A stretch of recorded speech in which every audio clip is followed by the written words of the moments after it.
కొంతమందికి కిచెన్లోకి పప్పీస్ కానీ డాగ్స్ కానీ రావడం నచ్చదు. కొంతమందికి బెడ్రూమ్స్లోకి రావడం నచ్చదు.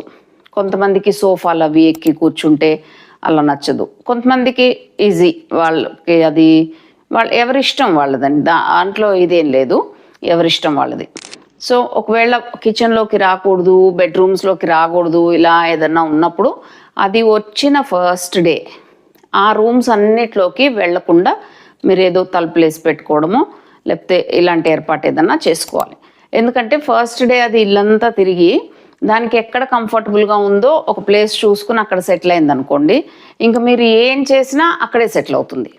సో మీరు ఆ ప్లేస్కి, ఏ ప్లేస్కి అయితే పప్పీని వెళ్ళనివ్వకూడదు అనుకుంటారో ఆ ప్లేస్కి దాన్ని ఫస్ట్ డేనే వెళ్ళనివ్వకూడదు. సో అది కొంచెం దృష్టిలో పెట్టుకుని మీరు ముందే ప్లాన్ చేసుకోవాలి. అది మీ ఇష్టాలు ఏంటి అనేది ఫస్ట్ డే నుంచే దాన్ని చేయనివ్వకూడదు. అది మీరు ఏది చేయనిస్తే అది చేస్తుంది, ఏది వద్దంటే అది మానేస్తుంది. సో అది అలవాటు అవ్వనివ్వకూడదు మీకు ఇష్టం లేని ప్లేస్మెంట్ ఏదైనా.